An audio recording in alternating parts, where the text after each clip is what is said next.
Hey everybody, this is Double G from Fight Game Media. And a couple years ago, Duan and I did a Rocky podcast where we went through all the movies, including Creed 2. And I figured this is a great place to talk about the new director's cut, Rocky 4, Rocky versus Drago.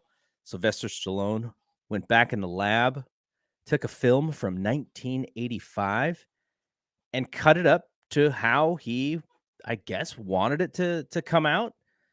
I've seen some stuff where he said he was very frustrated about how the original film came out as he rewatched it many, many years later. He's a better filmmaker. There's scenes where Apollo's not wearing gloves and then he's wearing gloves. So he wanted to fix all of those things and he wanted to do it by the 35th anniversary. He missed out on a year. It's the 36th anniversary, actually. What we're going to do here is I'm not really going to review the film. Everyone has seen the film. I'll add some of the details about the tone of the film, but really I'm just going through this and talking about the brand new scenes. This is all based on my memory. I didn't do the Zapruder action and just dig into the original film and compare it to this new director's cut. I just went to the theater, watched it based on memory, took some notes, and I have the 40 minutes of what he promised is extra footage. So the 40 minutes is not actually 40 new minutes, raising the runtime of this movie to over 2 hours. No, that's not what Sly did. What Sly did is he added 40 new minutes, but he also cut 40 old minutes. So that's how he came to his number of 40 new minutes. So this is not a 2.5 hour movie now. It is still the same 90-minute movie. It's just a little bit different. Some of the scenes are different cuts of of how they did it. In some instances, he was definitely toying with stuff for the sake of toying with stuff. But by changing some of the aspects of the movie, it is a slightly different movie, and I'll get to that here in a second. So the overall tone, much more serious. A lot of the goofy mid '80s humor is taken out of the film. You don't get as much Paulie, and the reason why you don't get as much Paulie is because there is no robot. So this I think it's called the Seiko robot, which Stallone first discovered when he was treating when his son was being treated for autism when he was younger. That robot made the movie. The guy, I think the guy who made the robot says the reason why he thinks Stallone took the robot out is because the robot gets royalties, or the creator of the robot gets royalties, and maybe Stallone didn't want to pay it. But because there's no robot, there's less Paulie. There's also less Rocky Jr. The one scene that is eliminated completely. Now, really, it's really the first 10 minutes of the film, and I'll break it down here in a second. But if you remember the original film, Rocky's washing the car. He's doing it in that Italian jogger suit that is really sweet. And because Apollo calls him on the phone in that scene, the robot is there. And now since the robot is gone, that entire scene is gone. So lots of Rocky Jr. stuff and lots of Paulie stuff is completely gone from this film. So let's talk about what is what the new scenes are and what was removed. So really the movie was screwing with my mind because I've seen this movie a bunch of different times, and there was things kind of in a different order. And so it's like a song. Like if you listen to a song, you know all the words. And then there's all of a sudden a new verse. You're like, what the heck is going on here? That's what I felt like watching this film. So the original film opens up with the end of the Clubber Lang fight. And then Rocky is driving up. He's got this black eye. It's Paulie's birthday. He's late. He's they're asking him about his eye, and he's making jokes. All that stuff completely gone. This movie opens up with a very much a longer Rocky 3 montage to start. So the first shot is of him losing the first fight to Clubber Lang. Quick cut to him throwing the helmet at the statue, and then immediately he sees Apollo in Mickey's gym. Apollo asks him to come back. Boom, Clubber Lang fight. Boom, movie starts. And so at the end of the montage, or the beginning of this film, which is the end of Rocky 3, the song "The Sweetest Victory" plays at the end. So it's a little bit different. Now, obviously, I think you could tell by the title of this. If you don't want to be spoiled by this, shut it off, because this is all going to be spoilers. Make sure you listen to this or watch it on after you've already seen it, or if you don't plan on seeing it and just want to know what's in it. So that's I should have said that at the top, but so the post Rocky 3 stuff literally starts with Apollo in his swimming pool. That's where this director's cut begins. Apollo is watching the TV, and he is frustrated by seeing the boxer. So the boxer being Drago. So the next scene is a scene that's not in the original film. It is a scene outside of Rocky's home with Apollo. Apollo is asking him about the Russian fighter, and Rocky says that people were talking about putting on an exhibition between Rocky himself and the Russian. At this point, Apollo picks up a football and he's kind of playing with this football. Apollo's saying that it's all politics. Um, and in this, as this is going on, they immediately show the package of the boxing demonstration that Comrade Big Mouth showed with Drago hitting that pad, which shows the weight behind his punch. So that scene is actually a little bit later on in the original film, but they put it right here to sort of explain who Apollo is going to be uh, wanting to get in the ring with. Um, and so Rocky invites Apollo into the house, and this is more the scene that we remember, when Apollo comes over, and he and Adrienne are kind of arguing over why Apollo needs to fight. So in a new scene, Adrienne goes into the kitchen and Rocky follows her, and he asks her if she's mad. She says that she has bad feelings about it. It's about retirement. And she actually asks Rocky, if you don't agree to do this, then maybe he won't do it because all of his reasons are wrong. So that scene, the dialogue between Rocky and Adrienne, I know I can understand why Sly didn't originally add it, because the dialogue is a little soft. Um, and Adrienne is very serious, and Rocky's he's just trying to make her laugh so she's not mad. And but it does add to why Adrienne is frustrated with Rocky when he does eventually agree to fight Drago, because she already had this conversation with him, but it was about Apollo. So in the presser between Apollo and Drago, Drago actually speaks here. We also see a lot of Marianne Creed. Marianne Creed and Adrienne actually embrace as the press conference gets a little bit out of hand. I was hoping we were going to see some Apollo training scenes. No Apollo training scenes. And then immediately we get to the fight. So Apollo dancing to James Brown never, ever, ever gets old.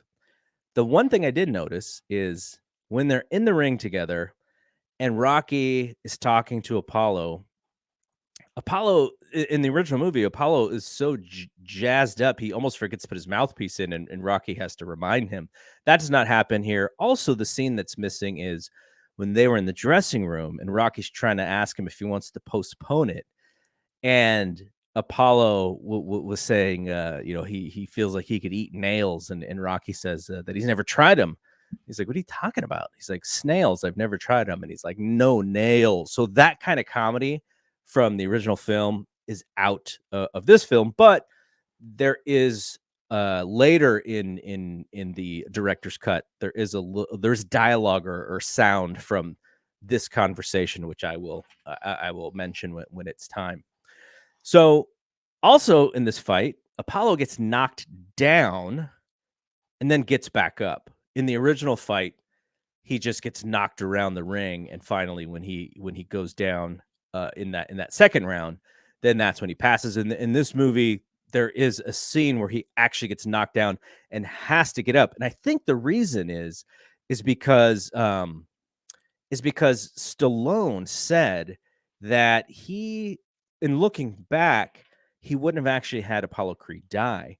He would have had Apollo Creed live and maybe be injured, sort of having to live with this lesson and maybe be in his in a wheelchair or something.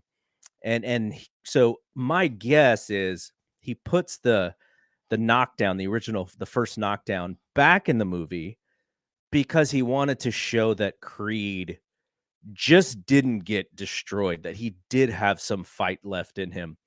Creed mentions something I forgot to mention earlier when they were watching the old Rocky 2 fight. There's the conversation where Creed talks about how you can't change and how, Rocky's like, look at that. That's not us anymore. We're changing.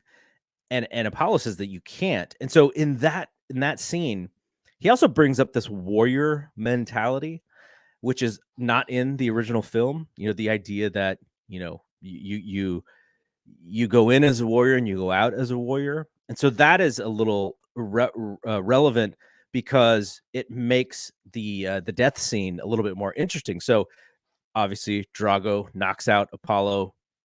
If he dies, he dies. Still there. There's a little bit more cutscenes to Comrade Big Mouth, and Brigitte Nielsen does not have much of a role in this one as much as she did in the original. There's not the scolding where she screams at the media for treating her husband like a killer, and so there is a so when Apollo dies and they go to the funeral, Duke actually is speaking at the funeral, and he talks about the life of a warrior. So going back to what Apollo said, Rocky putting this dialogue back into the movie about being a warrior. He says, warriors choose to live their way of life and their way of death. And so so that becomes the major theme, which is this warrior lifestyle that boxers live. So there's another scene where Rocky and Adrienne, she can tell that he's really sad.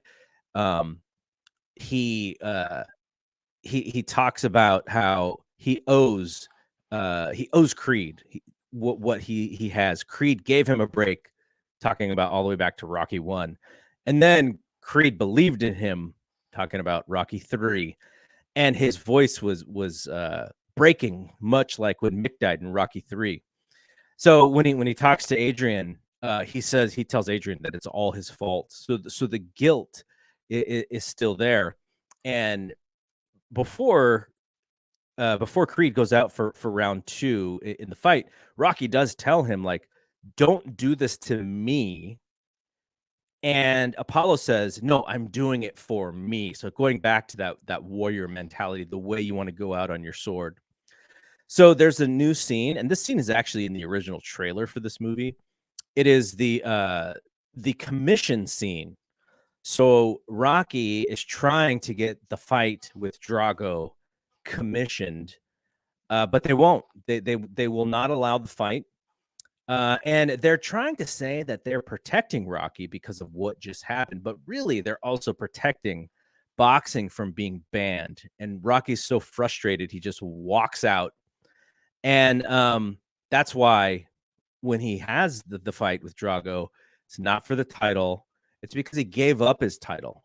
And he's like, that's what he had to do in order to fight this fight. He had to give it up so that, whatever the boxing commission or whatever the belt, WBA or whatever, like they weren't involved. So it was just him and Drago on Drago's terms. So at the press conference, one small change in kind of the theme for Drago is, in the original film, he was sort of a bit of a puppet, did not show any frustration, just kind of did what he was told until the very end of the fight when he was getting booed by his hometown crowd. Now, in this version, you do see some frustration. The press is asking him questions, and he answers with a no. And then the press asks again, like, "Do you have any other things to say?" And he says, "Yes."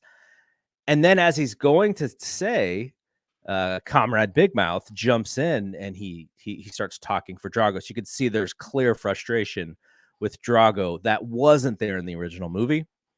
And so there is the scene with Adrienne where Rocky walks into the house and Adrienne, asks him why he's fighting. Instead of the dialogue where he tells Adrienne that maybe he can't win, but basically Drago's gonna have to kill him to beat him, and he doesn't know if Drago's willing to die himself. That they took that part out of this scene. So this scene is not really that powerful, or maybe it is because Rocky shows a little bit more frustration and literally just walks out. No easy way out scene stayed the same, except for the memories are now in black and white. The only real change. Um, and then, finally we could see Rocky Jr. again. There's an extended scene with Rocky talking to his son and explaining that sometimes you have to do things that aren't right for everyone, but are right for you. That's an extended version of the original scene from the original movie. And then there's one other scene that does actually help advance the original story, which is Adrian begs him to stay. And I guess when I say it betters the original story, it does in the sense that Adrian's not so angry with him. She's just more fearful because in the original movie, you just see her glaring out the window when he leaves. She tells him, she begs him to stay. And he goes that he can't, he's got to go. And he said, one time I asked you that I would never ask you to stop being a woman. So please don't ask me to stop being a man. So that line was lame in Rocky 2. And actually one of the reasons why Adrian went into a coma. So I don't know why he brought that line back because it was really terrible in 1979. And so it was rightfully cut out like that actual line. But the actual scene makes when Adrian does go out to Russia to see Rocky again, it makes a little bit more sense that she actually wasn't angry at him. She was just fearful.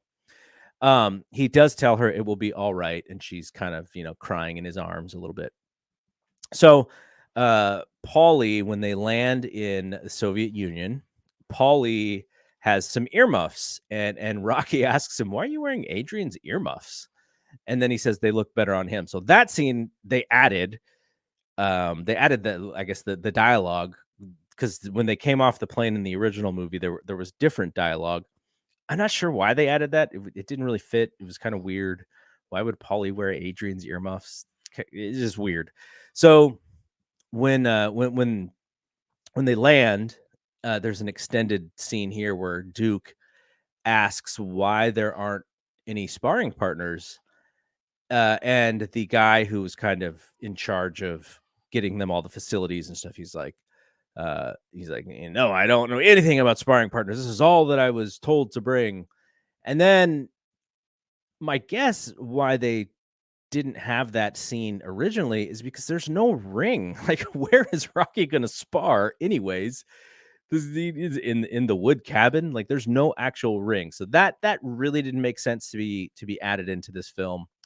And then there's this really goofy scene where in the original scene, Paulie's walking and he's frustrated about the where they are, and he just kind of falls in the snow.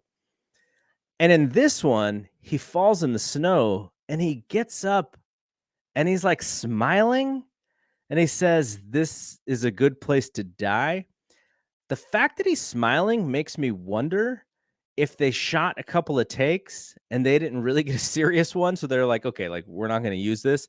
And maybe that was the only one that Stallone had left to use. So that was really weird. So then um there w- so Rocky is putting his photos of his wife and of Apollo on the mirror like he loves to do. And this is where the dialogue of Rocky's own voice is in his head telling Adrienne about, in order to beat me, he's going to have to kill me. And I don't know if he's going to be willing to die for himself. So that line, even though he doesn't utter it in this actual movie yet, it's in his head. So that was a little bit of a weird thing too, because we are then to assume that he had that conversation with her at some point, but he's just thinking of the conversation that he had, but it's not in the actual director's cut. Like, that scene is gone. So then, the the major montages that are right in smack dab middle of this movie, the whole Russia scene is one big montage. That is pretty similar to what it was, except there's new footage of Rocky hitting a heavy bag that what didn't exist in the first one.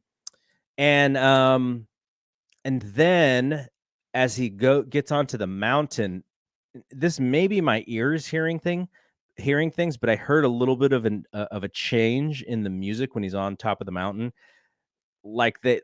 But I'm not 100% sure. It could be just me thinking of it, but I thought I heard a little "Gonna Fly Now" kind of mixed into that song. And so Rocky is ready to fight.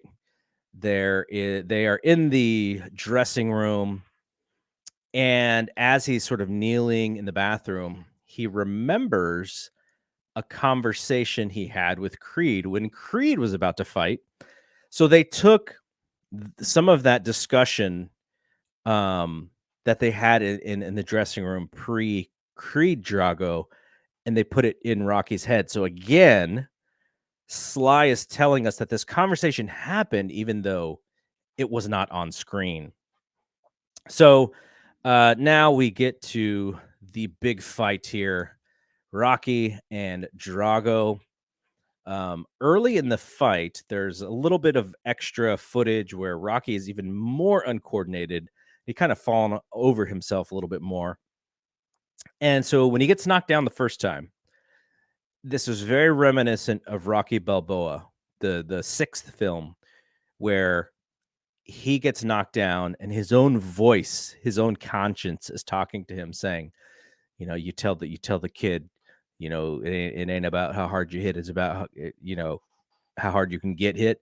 So it's very similarly when he gets knocked down here, he tells himself to get up and breathe and not to be scared.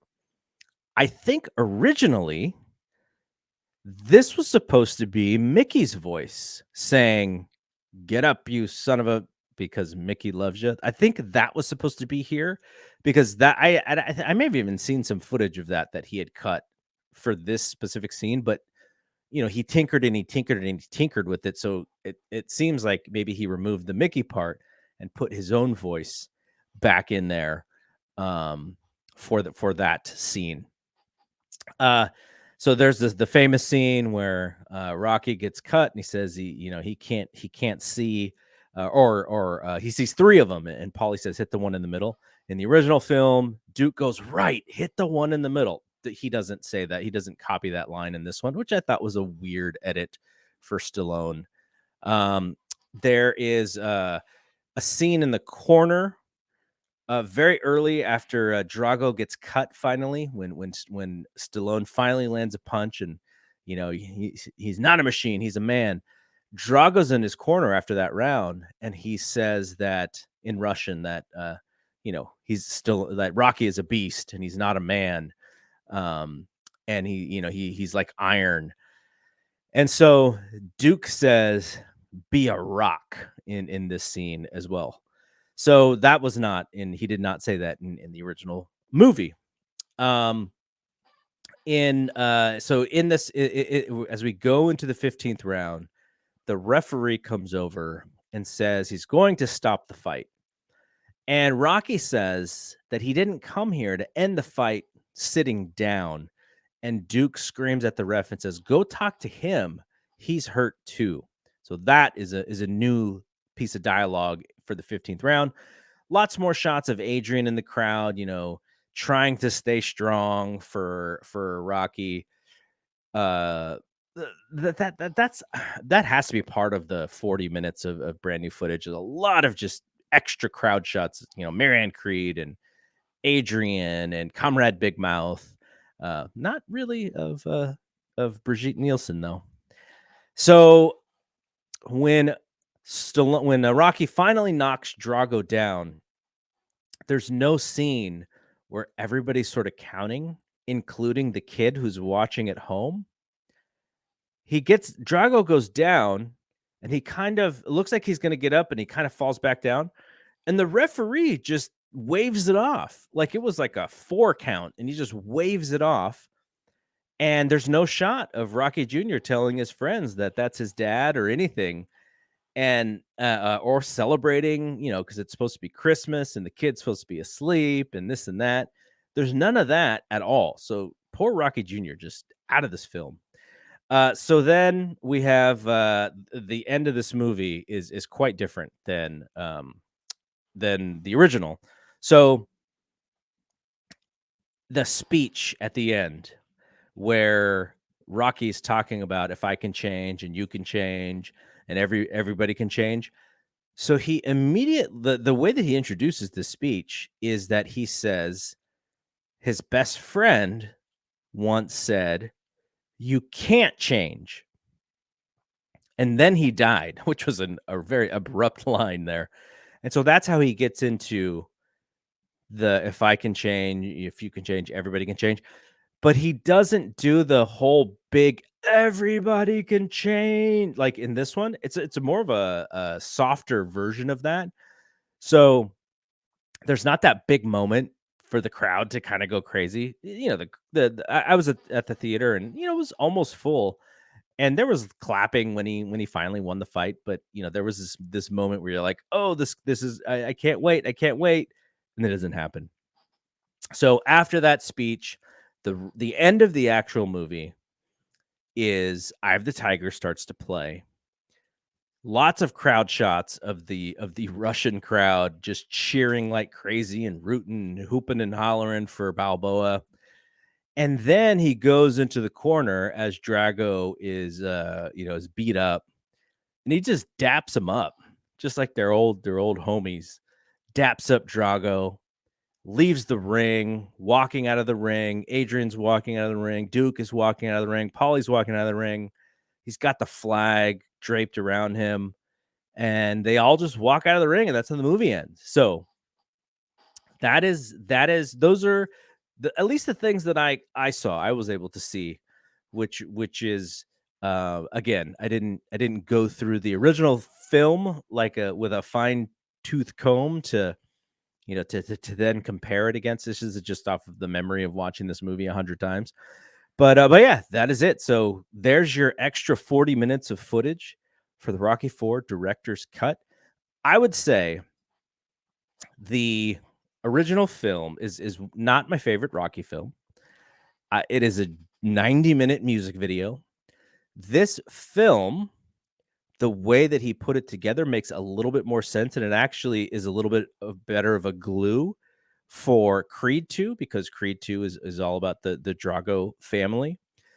But the problem here is the scenes that Sly had to work with weren't maybe like if he would have done it again, he could have probably got a couple more takes, which would have been better.